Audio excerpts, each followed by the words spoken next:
What's going on, my homies? Jolt here from TheTokenMinorities, and I am back with the Week 5 Battle of GBA Season 9, where your KC Jirachiefs are taking on my friend AsterJ, the coach of the Montreal Habsols. Make sure to go check out Aster. He's going to be linked down in the description below, as always. A really cool guy. I personally really enjoy his style of commentary as well. It's just really analytical, which is kind of my style too, so, I might be a little bit biased on that. But anyways, make sure to check him out. I want to apologize for the lack of a team builder this week, as I'm sure most of you have noticed.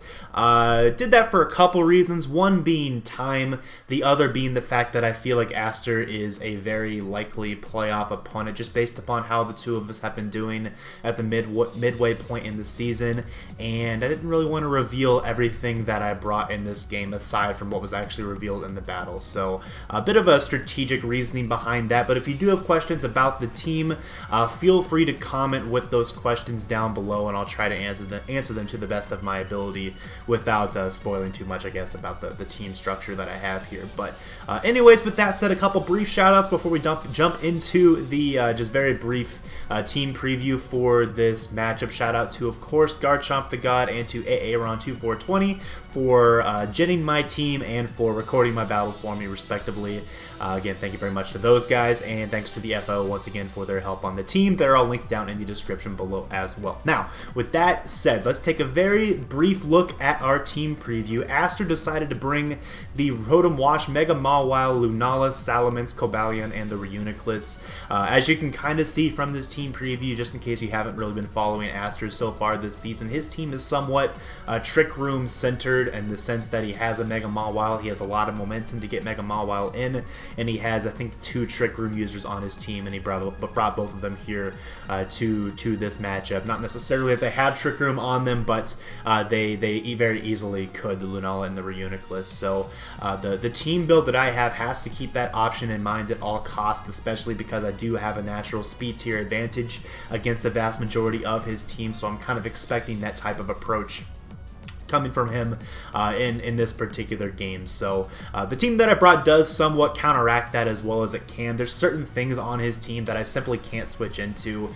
which does kind of suck. The combination Lunala and Mega Mawile, I know they're both Ubers. I'm not really supposed to be able to switch into them very easily, but my team just doesn't switch into them at all. So that's not fun, to say the least. So I really have to be careful around how I build this team and how I try to play around those Pokemon so that I don't just get straight blown back by them. And again, that'll kind of unfold here throughout the battle as to how I try to approach that. But what I will say is that this, like I said, Aster is a likely playoff opponent later on in the season, so I didn't want to bring like all of my best stuff in this first matchup against him, just because, again, our records both kind of reflect toward being likely playoff teams later on in the season if things were to continue the way that they are currently.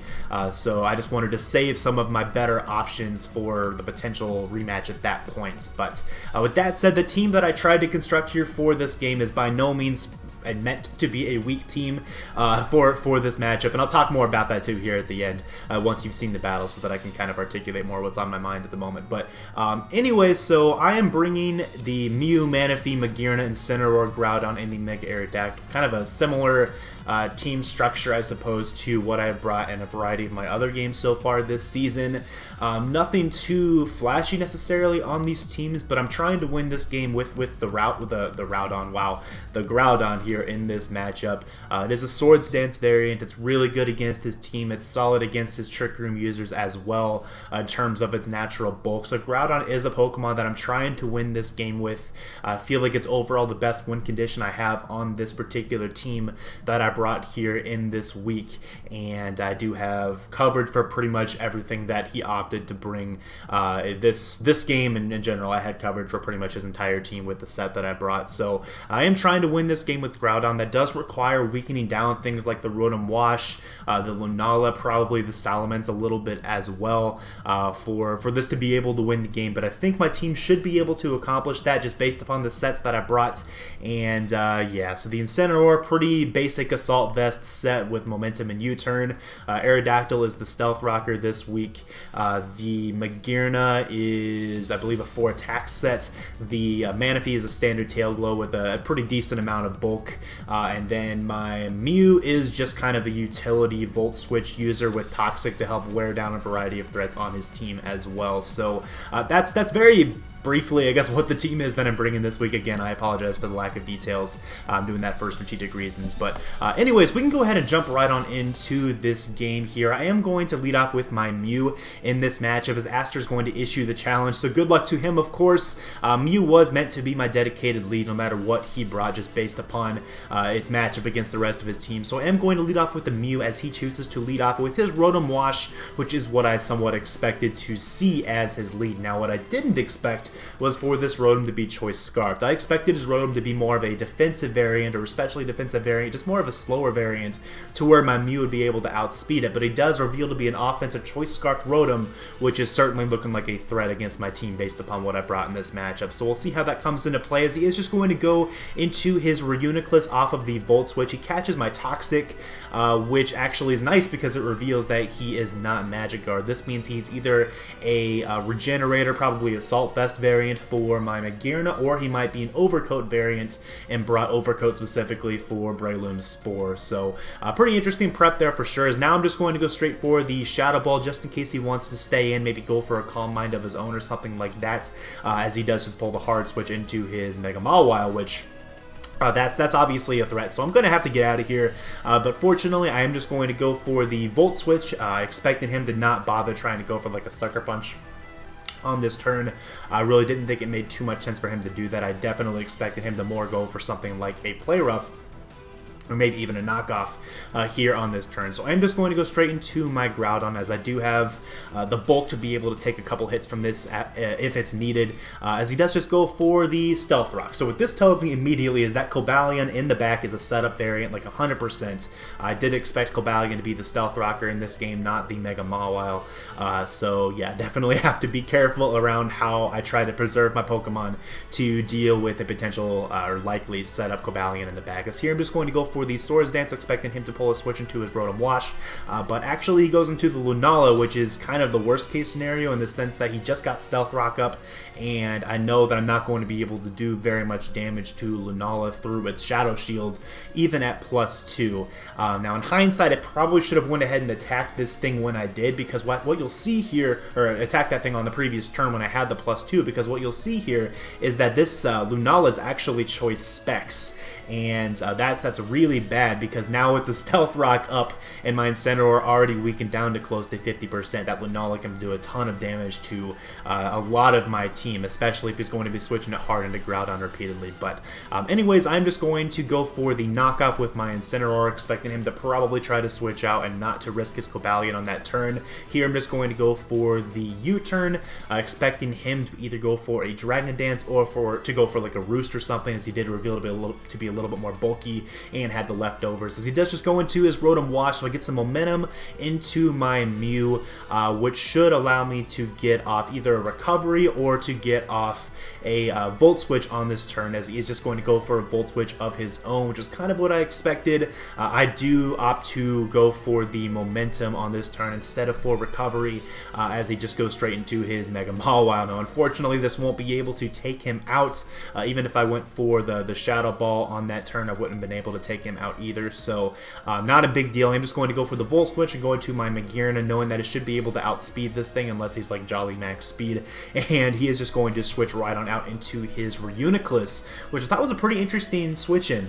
And upon seeing his team at the end of the game, I realized that I understand why he made that play. He actually had Psych Up on this Reuniclus, which is really cool. That would have been a way for him to try to counteract the potential like Shift Gear or the potential like Calm Mind Magearna, as he could just copy my stat boosts. But regardless, he does not appreciate that Shadow Ball whatsoever, as I am just going to fire off another one. He can try to recover if he wants to, but the combination of Shadow Ball damage and the Toxic damage from my Mew earlier on in the game is going to win this situation 1v1. So he's definitely going to have to switch out at some point, but I see no reason not to continue just spamming my my Shadow Balls here against this, because nothing on his team wants to take a Shadow Ball. Everything is hit at least neutrally by it, and really, again, the best thing he can really switch into this is this Salamence, which my Magearna is built to be able to take on. So he does just decide to go into the Salamence as a fire off yet another Shadow Ball, and does some pretty decent damage against him, but I am packing the Ice Beam on this Magearna. I know I can live any one hit from this, as it's not a Z Salamence,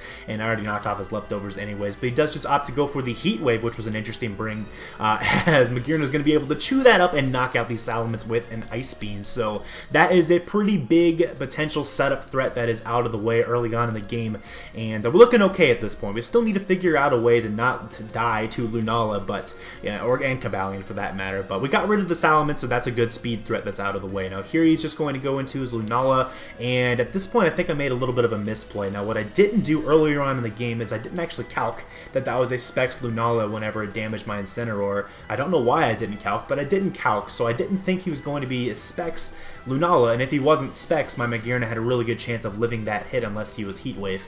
So unfortunately that does come back to bite me there, as he did manage to knock out my Magearna. I would have preferred to have that later on, maybe sacked off my Incineroar here instead, but it is what it is. We'll try to play around it, as I am just going to check him with my Incineroar now. I do go for a U-turn. Again, I kind of disagree with that play too. In hindsight, I should have just gone for a Flare Blitz, as I went for U-turn expecting him to go into Rotom Wash, but any sort of damage on Rotom Wash was going to be really helpful for my team later on, so Flare Blitz would have made more sense in case he went into the Mawile, but again, hindsight is 2020. But here I'm going to go into my Mega Aerodactyl just to fire off the Earthquake. I wanted to get my Stealth Rock on this turn, but I thought it was in my best interest to just go ahead and try to knock this thing out now so he doesn't have it as a sack later on in the game too. And you know, at this point, just based upon the Pokemon that he has left on his team, rocks aren't super useful anymore anyways, aside from breaking the Shadow Shield on Lunala. So it was a trade-off there, kind of a difficult decision, as now he's going to go into his Rotom Wash. Now if he goes for a Volt Switch, I guarantee live with my investment. If he goes for a Hydro, he has a chance to miss, so I have to kind of bank on him not having the Thunderbolt against my Mega Arrow, and unfortunately it's what he has, so he's able to knock out my Mega Aerodactyl. But what I can do now is go into my Groudon and expecting him to go into his Lunala again like he did last time on my Groudon. I am just going to go straight for the Earthquake. I'm running Earthquake this week because I've missed 50% of my Precipice Blade so far this season, and I've had bad luck against Aster in the past. So call me paranoid, but we're running Earthquake this week, and we are going to be able to damage the Lunala, finally breaking his Shadow Shield, which is nice. Unfortunately, that only does about like 25% of damage to him, so another Earthquake will not be able to knock him out, even if I manage to outspeed his Lunala here on this turn. Here I go for the Protect. I'm not entirely sure why I made that play, if I'm being honest. I think I was just scouting out what he wanted to lock himself into, but it didn't really matter because I probably would have sacked off Incineroar here on this turn regardless. So anyway, I'm not sure on that play either, but anyway, I'm just going to sack this thing off to a Moongeist Beam, as Lunala the monster is going to claim another kill here against my team. Moongeist Beam just looks awesome. Realistically, this is something that's really cool about this season of the GBA. You get to see some of these signature moves from the legendaries that you really don't get to see on Wi-Fi very often otherwise, and I'm not sure if I'd ever actually seen a Moongeist Beam on Wi-Fi before this, so that was pretty cool. But here I'm just going to go into my Mew. I know I outspeed this thing. I am packing the Shadow Ball. I should be able to force him out, so I'm going to go ahead and go for that Shadow Ball, get that extra chip damage off on the Rotom Wash, which is what I need to put this thing into range of my Groudon at +2, unless he's running like a lot of bulk investment somehow on an offensive Rotom. So I do get that chip damage off. Now here, expecting him to go for a Volt Switch, I'm going to make a somewhat aggressive switch into my Groudon, knowing that I obviously am immune to that attack. And here what I'm going to be able to do now that the Rotom is choice locked into an electric move is I can just go for a free Swords Dance, and ultimately this should mean that I get a kill here with my Groudon. And it's also a chance that I might actually outspeed this Lunala based upon how we are respectively speed creeping each other's teams. So this is very interesting, and actually is a pivotal moment in the game. If I can outspeed his Lunala, then this would have been absolutely huge. Groudon would still be healthy, Lunala would be dead, and he would have very limited ways to be able to knock out my Groudon. But unfortunately, he speed crept higher than I speed crept against his team, and that is really critical damage that he was able to get off against my Groudon, as now my Groudon's going to be in range of Rotom Wash's Hydro Pump even in the sun. I'm going to be in range of a hit from Cobalion as well. It just puts me in range of pretty much the rest of his team, so that's rough. That's rough there for sure. As now he's going to go into into his Cobalion. I'm expecting him to either go for his Swords Dance or maybe his Z move, which I do expect him to be a Z move now that he's held it in the back as a likely setup sweeper. So I'm going to sack my Mew to the hopeful Z move here. If he goes for his Swords Dance on that turn, the game is just over. But fortunately, that's not what he does. He does just go straight for the Z move, which is going to come off and nail my Mew. Mew is at like, what, 30 HP at this point, so it's not going to survive this hit, believe it or not. And my Mew is going to go down here to this Cobalion, but I still have a chance in the end game here. It's going to come down to my Manaphy's Bulk coming in clutch against this Cobalion. I should be able to 2-hit KO the Cobalion with a Surf. I shouldn't have to set up a Tail Glow to be able to do damage to this thing. So what I am going to do is I'm just going to go into my Manaphy. I'm just going to click Surf. He's probably going to click Swords Dance if he has it, and that's exactly what he does. And now I'm going to go for a Surf. As you're going to see, it's going to have, I believe it's, if he's the Cobalion set that I was expecting, which is just the minimal HP investment, then it should be very close to a guaranteed 2-hit KO with Surf, and that damage does kind of prove that that's his set. But here he has a 50% chance to knock me out with this close combat if I survive this close combat, which I do not. Because he crit me, so that kind of sucks, but again, it was a 50-50 roll. But regardless, if I were able to survive that close combat, it would have put his Rotom in a position where he had to hit like 2 Hydro Pumps to be able to clean up my team, and if he did miss both of those Hydro Pumps, then I actually had a chance of winning the game at that point, though it was still unlikely, as I think he would have had to hit 2 out of 3 Hydro Pumps for my Groudon to get up a Swords Dance and then knock out the Rotom. So anyways, that's going to be the game here. Unfortunately, we're going to fall to Aster for the 3rd time in a row, so we really need to get our revenge on him, hopefully in playoffs later on in the season. But anyways, good game to Aster. I thought the team that he brought was solid. I thought he played really well as well. I think I got outplayed this game. I don't think I played my best, and I don't think I built my best either, and sometimes that's just how it goes, but I would rather this type of thing happen in the regular season than in the playoffs, so hopefully we're able to make it to the playoffs later on in this season and get our revenge at that point when it really matters. So that's the game plan, that's the goal. Aster takes round 1, we'll see if we can take round 2 later on in the season. But once again, good game to him. Make sure to go check out his side of the match. Make sure to answer the question of the day down below, which is related to the move Trick Room. We didn't see Trick Room come up in this game. He did have it on his team after looking at his build after the match, but never got to the point where he needed to click it. So what do you think about Trick Room in draft format? Do you think it's a viable strategy? I think along with Mega Mawile, Trick Room is deadly in the format. I think that combination is like ridiculous, even in like an Ubers-centric league like this as well. So anyway, just let me know what you think about that down in the comments below. I think we're about done here. Next week we have a game against my friend NecroStevo, the coach of the Victorian Shadows. Now, he was actually my first ever GBA opponent last season, so we're looking forward to that rematch as well. That should be pretty fun. He's rocking a solid team with the Uber that I really wanted to have on my draft in Xerneas, so I'm a little jealous about that still, but McGarren has been fun to use as well. But anyways, that'll be our battle coming out here next week. We should be back to our regularly scheduled programming with the team builder next Saturday and the battle next Sunday as well. So that is about all I have to say. Thanks for watching, guys, and I will see you all in the next one. Peace.